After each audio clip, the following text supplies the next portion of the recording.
नमस्कार दोस्तों, math study में आप लोगों का स्वागत है। आज की वीडियो में हम मिसिंग नंबर भरना सीखेंगे। मिसिंग नंबर रीजनिंग में बार बार पूछे जाते हैं, इन्हें मात्र कुछ सेकंड में कैसे भर सकते हैं ये मैं बताऊंगा। तो वीडियो को प्लीज़ आप पूरा ज़रूर देखें, और यदि आपने हमारे चैनल मैथ स्टडी को सब्सक्राइब नहीं किया तो प्लीज़ उसे सब्सक्राइब करके बेल आइकन का बटन जरूर प्रेस कर दें। तो बिना किसी देरी के स्टार्ट करते हैं वीडियो। सवाल दे रखा है, दिए गए प्रश्न में लुप्त पद को ज्ञात कीजिए। लुप्त पद यानी मिसिंग नंबर को प्राप्त कीजिए। मिसिंग नंबर हमें कहाँ भरना, इस कॉर्नर पर। दोस्तों, जब भी हमें मिसिंग नंबर भरना हो इस तरीके के सवाल में, हम देखेंगे संख्या किस तरीके से भरी जा रही है। या तो संख्या इस तरीके से भरी जा रही होंगी, बाएं से दाएं, या ऊपर से नीचे भरी जा रही होंगी। तो हमें ये पता करना हो, पहले हम ऊपर से नीचे चेक कर लेते हैं। देखिए, यदि हम 5 और 20 में ऐसा क्या करें कि 95 आ जाए, तो यदि हम 5 में 20 का गुणा कर दें तो 100 हो जाए। ठीक है दोस्तों। और यदि हम 100 में से 5 घटा दें, यानी ये वाली संख्या ही, तो 100 में से 5 गए 95, तो ये वाली संख्या हमें प्राप्त हो गई। अब हम ये देखते हैं कि ये वाला रूल यहाँ पर फॉलो कर रहा है या नहीं। आइए देखते हैं। 7 और 30, तो 7 में हम 30 का गुणा करते हैं तो कितने हो जाएंगे दोस्तों। 7 में 30 का गुणा करेंगे तो हो जाएगा 210। ठीक है। अब हम 210 में से 7 यानी ये वाली संख्याएं घटाएंगे, तो 210 में से 7 के 203, जो कि गलत है। यहाँ आ रहा है 145, इसका मतलब ये वाला रूल यहाँ पर नहीं लगेगा। तो आइए अब हम देख लेते हैं कि बाएं से दाएं। तो बाएं से दाएं हम देखते हैं कि ये वाली संख्या आती है या नहीं। तो यदि हम 7 में से 5 घटा दें तो 2 आ जाएगा दोस्तों। ठीक है। यदि हम इस 2 का दुगना करके 7 में से घटा दें तो 2 दूनी कितने होते हैं, 4। 7 में से 4 गए 3। अब यही देखते हैं कि यही वाला रूल दूसरी वाली रो में काम कर रहा है या नहीं। यदि ये वाला रूल इस वाली रो में काम कर रहा हो तो समझिए जो रूल इन दोनों रो में काम कर रहा है वो इसमें भी काम करेगा। आइए देखते हैं। तो सबसे हमें पहले क्या करना है, हमें 30 में से 20 को घटाना है, यानी इस वाली संख्या में से ये वाली संख्या घटानी है। तो 30 में से 20 गए 10। अब क्या करना है, हमने 10 का दुगना करके 30 में से घटाना है। तो 10 का दुगना करेंगे दोस्तों तो हो जाएगा 20। ठीक है। अब हमें 30 में से 20 की घटाना है, जो कि हमने पहले किया था। तो 30 में से 20 गए 10, जो कि ये वाली संख्या हमें प्राप्त हो गई। इसका मतलब ये वाला रूल दोनों में काम कर रहा है। अब जो चूँकि ये रूल दोनों में काम कर रहा है तो जाहिर सी बात है इसमें भी काम करेगा, तीसरी वाली रो में। तो आइए करते हैं। 145 में से 95 गए तो आएगा 50। ठीक है। यदि हम 50 का दुगना करें तो 50 दूनी क्या होता है, 100। ठीक है। 145 में हम 100 घटाएंगे तो हो जाएगा 45, जो कि ऑप्शन नंबर 3 में दे रखा है। उम्मीद करता हूँ आपको दोस्तों ये सवाल समझ में आ गया हो। आप समझ गए होंगे किस तरीके के सवालों में मिसिंग नंबर कैसे भरा जाता है। हम सबसे पहले चेक करेंगे संख्याएं ऊपर से नीचे की ओर भरी जा रही हैं या फिर बाएं से दाएं। ठीक है दोस्तों। चूँकि यहाँ पर मैंने समझाने के लिए पहले ऊपर से नीचे किया था सवाल हल, इसलिए। तो आइए नेक्स्ट सवाल करते हैं। इस सवाल में हमें वृत्त दे रखा है जिसके अंदर 6 खंड है और मिसिंग नंबर हमें यहाँ पर भरना है। दोस्तों, जब भी हमें वृत्त दे रखा हो और इसके अंदर खंड हो, चाहे वो 4 खंड हो या 6 खंड हो या 8 खंड हो, कितने भी खंड क्यों ना हो, और इसमें हमें मिसिंग नंबर भरना है, तो हम सबसे पहले ये देखेंगे क्या वृत्त के खंडों में मौजूद सभी संख्याएँ वर्ग हैं या फिर वृत्त के खंडों में मौजूद सभी संख्याएँ घन हैं। इस बात को हम देखेंगे सबसे पहले। यदि हम यहाँ पर देखें तो 81 9 का वर्ग होता है। ठीक है। क्योंकि 9 का वर्ग कितना होता है, 81। ठीक है। उससे आगे हम चलें 49 पर। 49 किसका वर्ग होता है, 7 का। ठीक है। उससे आगे हम चलें 25 पर, तो 25 किसका वर्ग होता है, 5 का। ठीक है। उससे आगे हम यदि चलें तो 9 किसका वर्ग होता है, 3 का। ठीक है। अब 7 को किसी का वर्ग होता नहीं है। अब आगे कैसे हल करें। दोस्तों, आपने एक बात को नोटिस किया होगा कि 81 9 का वर्ग होता है। ध्यान से देखना, 81 9 का वर्ग होता है और 9 इसके सम्मुख है। ठीक है। 49 7 का वर्ग होता है और 7 इसके सम्मुख मौजूद हैं। जब इन दोनों के वर्गमूल इनके सामने है, वर्गमूल यानी 49 का वर्गमूल 7 होता है और 7 का वर्ग 49, ठीक है। 81 9 का वर्ग और 9 81 का वर्गमूल है, ठीक है। तो 25 जो कि 5 का वर्ग होता है तो इसका वर्गमूल भी इसके सामने ही होगा, जाहिर सी बात है। तो 25 का वर्गमूल होता है 5, ठीक है। तो इसमें भरा जाएगा मिसिंग नंबर में 5 और 5 ऑप्शन नंबर ए में दे रखा है, इसका मतलब ऑप्शन नंबर ए सही है। तो दोस्तों आप समझ गए होंगे, मुझे पूरी उम्मीद है। एक बार और समझ लीजिए, जब भी हमें व्रत के अंदर खंड दे रखा हो, चाहे कितने भी खंड क्यों ना हो, हम यही सबसे पहले चेक करेंगे क्या व्रत के खंडों में मौजूद सभी संख्याएं वर्ग हैं या घन है। उसी हिसाब से सवाल को हल करते हैं। तो आइए चलते हैं नेक्स्ट सवाल की ओर। नेक्स्ट सवाल में हमें इस कॉर्नर पर मिसिंग नंबर भरना है। तो दोस्तों हमें मिसिंग नंबर भरने के लिए सबसे पहले हमें ये पता करना होगा कि इस कोने पर और इस कोने पर किस तरीके से नंबर भरा गया है। तो हमें ये पता करने के लिए चेक करना पड़ेगा 25 1 और 9 को मिलाकर किस तरीके से यहाँ पर आया है। इसी प्रकार 36 4 और 16 को मिलाकर किस तरीके से आया है। जो नियम यहाँ पर लग रहा हो तो वही नियम यहाँ पर लगेगा कि 9 और 25 को मिलाकर किस तरीके से यहाँ नंबर भरा जाए, ठीक है। तो आइए भरते हैं। तो यदि आप यहाँ पर देखें 1 है, 9 है, 25 है। यदि आप गौर से देखें तो 9 3 का वर्ग होता है, ठीक है। और यदि आप यहाँ पर देखें तो 25 5 का वर्ग होता है, ठीक है। और 1 का वर्ग 1 ही होता है, ठीक है। तो आप यहाँ देखेंगे यहाँ पर एक संख्याओं का बीच में गैप है, क्योंकि यहाँ पर 2 बीच में गायब है, यहाँ पर 4 गायब है, ठीक है।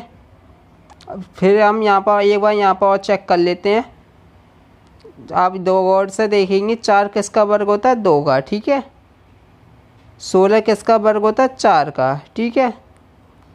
36 किसका वर्ग होता है 6 का, ठीक है। आप यहाँ पर भी देखेंगे कि बीच में एक संख्या को छोड़कर आगे वाली संख्याओं के वर्ग दे रखे हैं।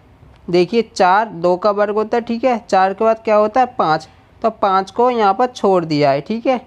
तो उसके आगे कौन सी संख्या का वर्ग है 4 का, और 4 का वर्ग क्या होता है 16, ठीक है। तो 4 के बाद क्या आता है, सॉरी यहाँ पर 3 आएगा, सॉरी दोस्तों यहाँ पर 3 आएगा। तो 4 के बाद क्या आता है 5, तो 5 के वर्ग को यहाँ से हटा दिया है। तो 5 के बाद क्या आता है 6 का वर्ग क्या देखा 36, ठीक है। और यहाँ पर हम देखें तो मैंने आपको बताया था कि बीच में एक संख्या को छोड़कर उसके आगे वाली संख्याओं के वर्ग दे रखे हैं। 1 के बाद क्या आता है 2, तो 2 को यहाँ पर छोड़ दिया, तो 2 के बाद क्या आता है 3, और 3 का वर्ग 9 दे रखा है, ठीक है। 3 के बाद क्या आता है 4, तो 4 को यहाँ पर इन लोगों ने छोड़ दिया है। तो 4 के बाद क्या आता है 5, तो और 5 का वर्ग 25 दे रखा है, ठीक है। अब जो रूल यहाँ पर लग रहा है तो वही रूल यहाँ पर भी लगेगा। अब यहाँ पर देखिए 9 किसका वर्ग होता है, तो 9 वर्ग होता है 3 का, ठीक है। 3 के बाद 4 आता है, तो 4 को यहाँ पर हम छोड़ देंगे। तो 4 के बाद क्या आता है 5, और 5 का वर्ग 25 यहाँ दे रखा है। और यहाँ पर भी एक संख्याओं का गैप हो रहा है।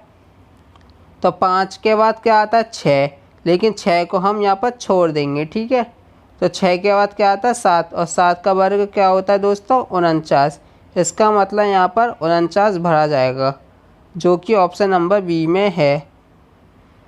तो आप समझ गए होंगे किस तरीके से मिसिंग नंबर मैंने भरा है।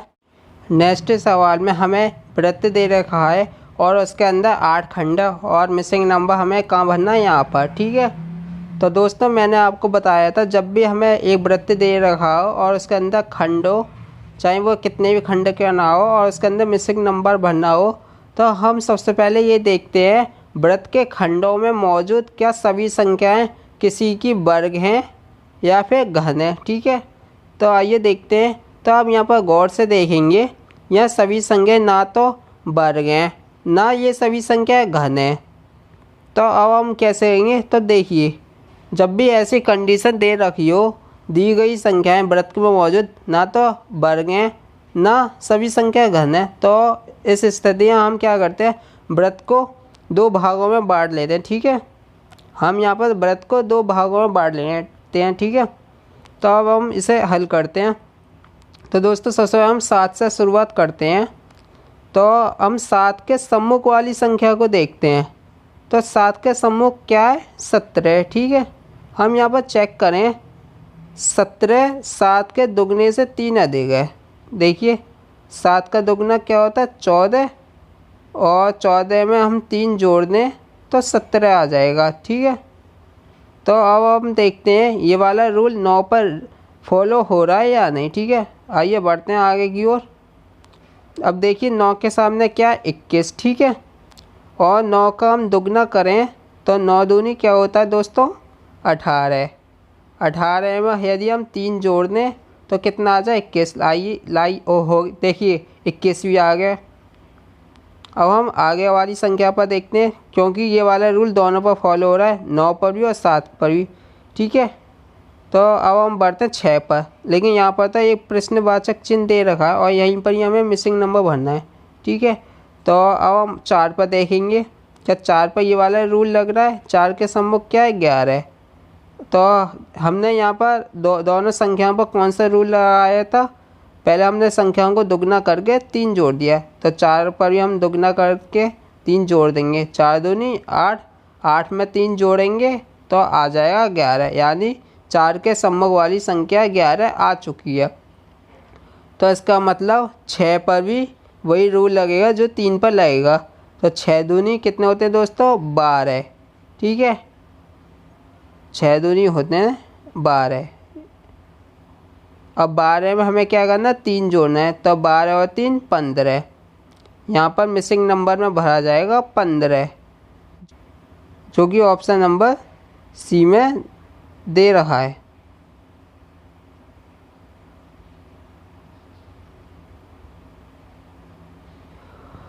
उम्मीद करता हूँ दोस्तों आपको ये वाला ही सवाल समझ में आ गया हो। जब वृत्त में मौजूद सभी संख्याएं ना तो किसी की वर्ग हो ना किसी की घन हो, तो ऐसी कंडीशन में हम क्या करते हैं, वृत्त को हम 2 भागों में बांट लेते हैं। फिर हम दोनों भाग में से किसी एक भाग की संख्याओं को देखते हैं, क्या उसके सम्मुख वाली संख्या में और उसमें क्या संबंध है। ठीक है, तो दोस्तों आप मुझे इंस्टाग्राम पर भी फॉलो कर सकते हैं और हमारे फेसबुक पेज को भी लाइक कर देना। दोनों का लिंक मैंने नीचे डिस्क्रिप्शन में दे रखा है। आइए नेक्स्ट सवाल की ओर बढ़ते हैं। नेक्स्ट सवाल में हमें मिसिंग नंबर यहाँ पर प्राप्त करना हो। तो दोस्तों मैंने आपको बताया था, जब भी हमें मिसिंग नंबर कोने में दे रखा हो तो हम देखते हैं कि वो संख्याएं किस तरीके से भरी जा रही हैं। या तो संख्याएं बाएं से दाएं भरी जा रही होंगी या फिर ऊपर से नीचे भरी जा रही होंगी। तो हम यहाँ पर सबसे पहले बाएं से दाएं चेक करते हैं किस तरीके से संख्या बढ़ी जा रही है। तो यहाँ पर 5, 17, 8 और 5 को मिलाकर जिस तरीके से 5 आएगा यहाँ पर, उसी तरीके से 10, 6 और 4 को मिलाकर मिसिंग नंबर यहाँ पर भरा जाएगा। आइए भरते हैं। तो यदि हम 17 और 8 को जोड़ दें तो कितना हो जाएगा, 25। ठीक है, और यदि हम 25 में 5 का भाग लगा दें तो कितना हो जाएगा दोस्तों, तो यहाँ पर आ जाए 5। ठीक है, अब हम ये देखते हैं ये वाला रूल दूसरी वाली रो में लग रहा है या नहीं। ठीक है, आइए चेक करते हैं। 13 और 7 कितने हो गए, 20। 20 में हम 5 का भाग लाएं तो कितना हो जाएगा, 4। ठीक है, देखिए दोस्तों ये वाला रूल इसमें भी लग रहा है।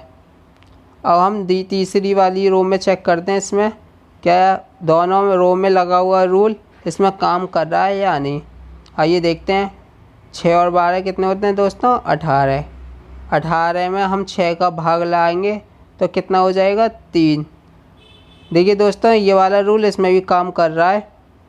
इसका मतलब मिसिंग नंबर भरने के लिए हमें 10 और 6 को जोड़ना पड़ेगा। 10 और 6 कितने होते हैं, 16, और 16 में हमें 4 का भाग लाना पड़ेगा। ठीक है, तो 16 में हम 4 का भाग लाएंगे तो आ जाएगा 4, जो कि ऑप्शन नंबर ए में दे रखा है। उम्मीद करता हूँ दोस्तों आपको ये वाला सवाल भी समझ में आ गया होगा।